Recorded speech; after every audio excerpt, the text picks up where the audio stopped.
Howdy, howdy, howdy, folks. Happy Wednesday, not Tuesday. We are a little bit of a day late. If you can't tell, I didn't have a voice, so hence the reason for the delay. But we're gonna rock through this. Brother Wayne's gonna help me out today. We're gonna dive into a discussion from Friday that was super powerful. Obviously, it was Father's Day, and this is all about men finding their purpose. So super excited to dive into this and when men discover why they were made. So again, this is the Overflow Podcast. It's good to be here. A big shout out to all the dads, to my dad, obviously to you, Wayne, and all the men of the church. We're coming off a pretty powerful Father's Day message at Seaside. This just wasn't your typical, 3 cheers for dads kind of message. Pastor Jerry took us back to the beginning, Genesis 1 and 2, to unpack what it really means to be a man of God. So this episode's all about discovering your original purpose, your godly masculinity, and what it looks like to live, to lead, and to love from a place of identity, not insecurity. So whether you're a new dad, a grandfather, or a single guy wondering what kind of man you're supposed to be, this one's for you. So dig in with us, grab your coffees, open up your Bibles. We're going to get into Genesis, and let's talk about what it means to become the man that God created you to be. So Wayne, I'm going to do everybody a favor and shut up for a second. Is that okay, brother? Yeah. Listen, I think this podcast is so important, obviously, for men. And I'm going to say something we don't normally say at the beginning, but we should probably share this, because you never know the man that is out there that needs to hear this. And women, if you're watching this, this is not a time to tune out, because we're talking to men here. There's men in your life that need to hear this. Absolutely. And there's men, and you need to know. And I think one of the things so important, women face battles that men have no clue about, but men face battles that women many times have no clue about. And I think that's so important. I think it's important we recognize we face our own independent, different battles. And, from that, one of the quotes I've heard so many times, and I'm not trying to start on a negative tone, but I think it's something that needs to be said. Most men live quiet lives of desperation. Wow, what a quote. Yeah, wow. But we shouldn't live in desperation. We should live in faith and hope and love and glory, because of who God is and what He's provided for us. So as we go through this, let's jump into Genesis. As you said, Genesis 1-2. I think Genesis 2:15 is one of the verses that Jerry brought out. Absolutely. The Lord God took man. He took man and placed him in the garden. Now, here's what it just hit me Sunday. And I'm like, I just assumed He created him in the garden. Yeah. Where did He create him? We know the dust of the earth, but He took man and then placed him in the Garden of Eden to tend and to keep it. And then after a season, the Lord said, it's not good that man should be alone. I'll make him a helper. So it's just like, if you just read, He made Adam, He made Eve, and just like, okay, that was it. No, there were seasons there. There were challenges. There were areas of, I guess you would say, for Adam to recognize, I don't have a helpmate. I'm lonely. And then God said, oh, hey, I'll meet that need. And it really hit me Sunday, because I was like, well, what if He had made Adam and Eve at the same time? He may have never recognized loneliness. That's good. That's good. So he needed, So, just a great sermon again.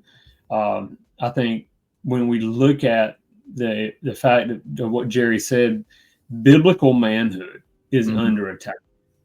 Yes, it is. It's one of those things that, I did a men's group a couple years ago, and we spent 6 months on what is it to be a man. What is it to be a man?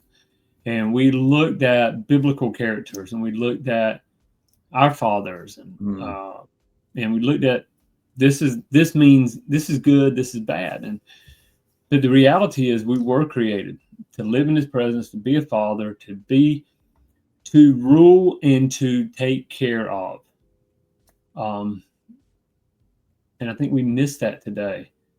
Biblical man.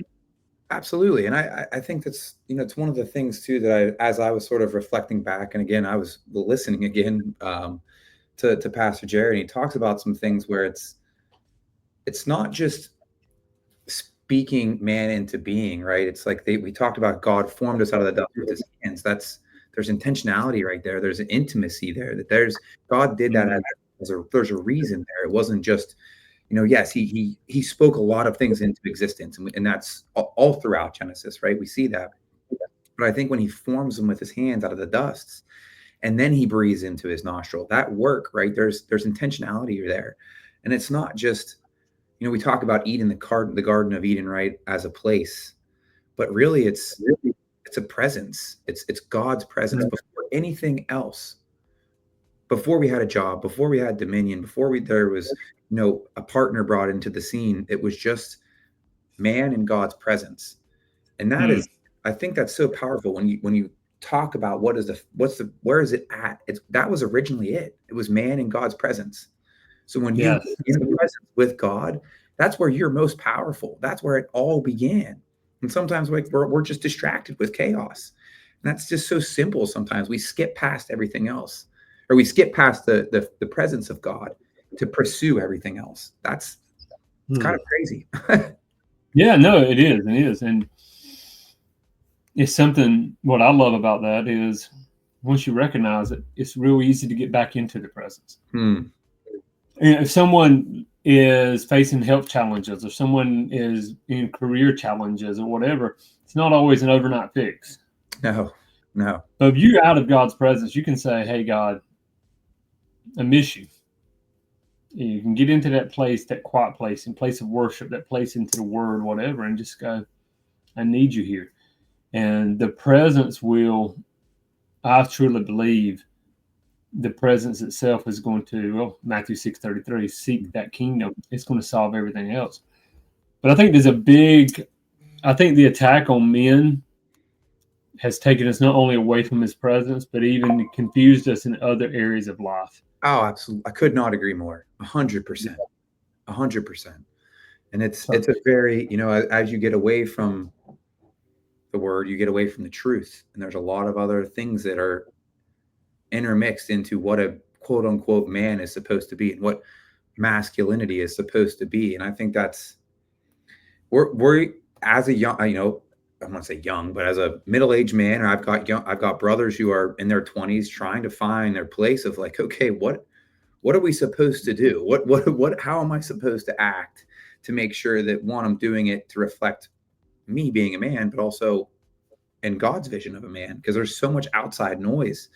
And I think a lot of it is when I say we, I mean us as men. Sometimes they become the focal point, but more often than not, men are overworked and they're underformed, not preformed, underformed, meaning that they aren't really living in God's presence. They aren't formed by what God intended for us, which is for him to be in our presence amidst us all the time. So we're overworked, right? We're drained, we're exhausted. And then when you don't add God's presence into that, man, you're really not filling up your cup, and you're not plugging the hole at the bottom either. So you're dry. We talk about all these dry seasons. I feel like that's a big part of it right now is men are dry. And there is a true desire for that presence. And I'll share something really quick, and I will stop because my voice is really tough right now. I've been going through my own dry season. I know it may not look like it on the podcast or when I'm in the presence of everybody of church, but I've been going through my own dry season. And I woke up today. My wife is in Chicago for work. It's just me and the dog. And I was struggling. I was really struggling. And I just remember, got on FaceTime with Morgan, and she said, you got to get up and go. You got to get up and go, but you need to remember to pray first. And she took time to pray with me in the morning, and we hung up. And it was like, just put your bootstraps on, but remember where you came from. And that thing, we talk about your partner. My wife helped me to get to that point. Like that's something I think about all the time. I struggle, but man, if I didn't have her in that moment, what would have today looked like? I could have said, sure. I'm bagging it. I'm not doing nothing. But that is something I think it's so powerful when you allow yourself to lean into what a man is supposed to be, and then when you have a partner like that, it's incredible. Yeah, and I think that's And Eli, we all go through those challenges. We all go through those struggles, and I think one thing the church needs to get back to is just the ability to be real in that. Yeah. Yeah. So there's the a lot of people say, well, the church is full of hypocrites. I don't think hypocrisy is that. I really don't. I think where the hypocrisy is when they go, "How are you doing?" I'm great. Yes. I'm doing well. And really, you're going through hell, and you need to be able to say, "Hey, I'm struggling here." Yeah. And that's if one man can go to another man and say, "Hey, I need help here." Or go to their wife, and that's such an amazing what you shared there with Morgan, because that is our helpmate, as the Lord said. Yeah. And go to them, and especially one that is a believer that can pray with you, that can stand with you, that can lead you. And I'll say this for the men that have that in their life, never take it for granted. And don't have that in your life, it's okay. You still have God. You have God that's there. And I think that's so important is God, as you said earlier, he formed man with his hands. It was intentional. There was intimacy. And so when we're going through situations, what I ask myself often is, God, where are you? Not that he's left me, but I'm pretty sure I kind of veered somewhere, where are you at? What do I need to do here? Help me get back. And let's also back to, as you said, pull up the bootstraps. In Genesis 2:15, it was the call. God put man in the Garden of Eden to work it, to take care of it. And really that means throughout our daily life, what are we doing? I can't sit home and play video games all day or just watch TV all day and expect life to move forward. I mean, there's something for work, and it's to serve others. Exactly. Yeah. And so I think that's the beautiful part. Jerry does a couple times, like he'll often break down like the Hebrew, the meaning of words, right? To really get the original intent. And the Hebrew word for work implies cultivate, become, or serve. It's just not manual labor. It's formation, building something. And I think oftentimes we get that confused too. It's right. You got to put on your bootstraps. And yeah, I mean that. You got to get up, you got to do work, but it's not just physical work too. It's also what are you cultivating? What's becoming around you? How are you serving your community? Like that's really what it means to work. Yes. Yeah. And Jerry didn't cover this Sunday, but this is something we worked in a men's group a couple of years ago. And it was the 4 P's. And I'm not sure where this came from, but it really, number one, I've got to be the provider for my family. Yes. And I say number one, number two, they're all number one. Okay. There's no specific order, but are you the provider? And that's what a man does. He provides. But this is in correlation with God. This is connecting with God. This is not in our own independence. This is dependent. Provider, protector, priest of the home, and even prophet. And what I mean by prophet is, well, you've got to cast a vision for the family. You got to be able to hear from God and cast that vision. And I often think, and I have done this for the last 2 or 3 years since I really went through that study, where in those 4 am I okay? We're always growing. Sure. And where do I need some God? I need some help here. Prophet, priest, provider, protector. And that's something that I look at a lot. But I can't do any of those without Christ. True manhood comes from connecting with the man himself and saying, I need some help here. Yeah. And I think that's going to be really good for us to look at, as you said, work, cultivating, becoming, serving, formation. How many of us today, and I think this is something very important too, today, men, there was a time when men got a job and they worked that job for 40 years and they got the gold watch and that was it. That's it. It's a different world today. Most people don't stick with one company for years. And So it's hard to form an identity in that work, or even security in that work. Yeah, absolutely. Yeah. And I think that's a really good point though, because it's not, and we talked about, to cultivate, right? But like you're shouldn't always be tied. Your identity shouldn't always be tied to what you cultivate at work. It should be what you cultivate in life. What are you cultivating with your family? That's really the true definition of purpose. It's not all, and I know oftentimes, yeah, it's got your name on your check. It's what you worked for. You get that. That becomes, and that's part of it. It becomes your identity, and it becomes how you place value on your life. But that's not the intention. It's not, the intention wasn't just a paycheck. Yeah, it's important to provide. Talking about the P's, it's important to provide. But what are you doing in those other areas that really allows you to cultivate what God has given you? Absolutely. Yeah. And it's just so, I love this message. Obviously, being a man, you lean into that. But I think part of it too, when we talk a little bit about, the man and the woman, and there's the divine design. I did a little bit of digging into, Jerry talking about where women got introduced, and pulling the rib out of Adam. And it's really interesting when you look at it, that he pulled a rib. He didn't pull anything from the head. He didn't pull anything from the feet. She wasn't above or beneath. She was beside. Yeah. Talk about, man is more or less, or the woman is more or less. No. And even I got to find it in Genesis 2, going through, he talks about making a comparable helper, right? He didn't say about making a servant or a master. He said a comparable helper. So I think we get so lost in all of these, like this chaos and this noise of the world. Oh, man and women and equality. Well, go back to original intent. Yes. Yeah. That's it. And I just, sometimes it's so incredible. It's not about like being dominant or being passive. It's about a mutual mission. And that piece lost. Yeah. Mutual mission. I love that, because it really, then it's not a lesser than. It is, it's just, hey, this is my role as the husband. This is my role, her role as the wife. This is our role in society. And the helper, there's help. I couldn't do, oh my gosh, there's times when you realize, oh wow, I really am lost without the helper there. The partner. And so, but also I think too many people look at that as the man's above the woman, but it really is side by side. And that's how he created us to function.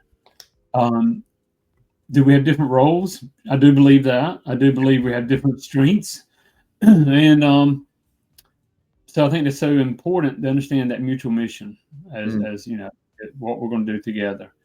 I couldn't agree more. And I think that for those men that are out there, whatever your role is, your role matters, your presence matters, and your legacy matters. We talked a lot recently about what is the legacy that you're leaving behind. All of that matters. And I really invite all of you to sort of recommit living from God's presence, not performance. Yes, work is output, right? It's what are you doing? It's how, in today's world, it's how we place value, but it's recommit to living in God's presence, right? And that's the Overflow Podcast, living in the overflow and the power of God's presence, not your performance. So like that's one of the biggest things that I pulled out of this. And I obviously we don't have a woman here with us, which maybe we should have thought about that. Maybe that's what we should do next time. For Mother's Day, we'll bring a father on, and for Father's Day, we'll bring a mother on. There you go. Back and forth. But I just encourage you, I had a moment today with my wife who prayed over my life and our life together. The women that are out there, I'm going to get emotional saying this, but like it really moves the men to have someone like that in life. So I encourage you to do that, because it wakes your men up. I'll tell you that. Like when your wife is praying for you and you're saying she's saying these things over your life, you I don't know, if you can't wake up from that power, ready to go, and I don't know what does. So I encourage you for all that are out there to do that as well. Praying together is the most beautiful thing that I've ever had in my life. So it truly is. We're ending on an emotional note, and I can't talk, so it really sounds terrible. No, it's okay. And I appreciate you sharing that. We just talked about men need to be vulnerable. We need to talk about who we are. And I'd say that too. It doesn't make you less of a man because you show weakness or the need for help. No. His strength is made. I preached a sermon years ago about that is in his weakness, in our weakness, his strength is made. So it's okay if we have an area we go, I need help here. Yeah. And the Lord may empower you. He may empower you through your bride. He may empower you, so that's the role. And I think it was so good. That's why at the beginning of this, I said, women, listen closely. You have such a role. Absolutely. In this world. And there's so many people that rely upon you. And so dads, and as Jerry said, those, maybe you're watching this, you're not a dad. Maybe you're a man, but you don't have any children. Exactly. Be a man. Be a man to somebody. Be a father, should I say? You're a man, but be a father to someone else. Be that spiritual father. So yeah, this was a good message. I hope this was a good podcast for you guys. And I will say this for those who I don't know who heard it today, but we were on 90.5 this morning. That's Church of the Week. That's right. Loved it. Loved hearing it. So so shout out to 90.5 for hosting us there. And again, come join us. It's Wednesday, so 7 p.m. Come join us for Bible study. 10 a.m. Sunday mornings. Come join us. Bring your children, bring your grandchildren, bring your friends, neighbors, strangers. We don't care. And let's just worship the Lord and hear what he has for us. I appreciate you, brother. It's good to see you. For all of you, thanks for tuning in. As always, if you have anything you want us to dive into or you have comments, questions, throw them in there. But we appreciate you. You have a great rest of your week. God bless. Enjoy your Wednesday. Take care, all. Thanks.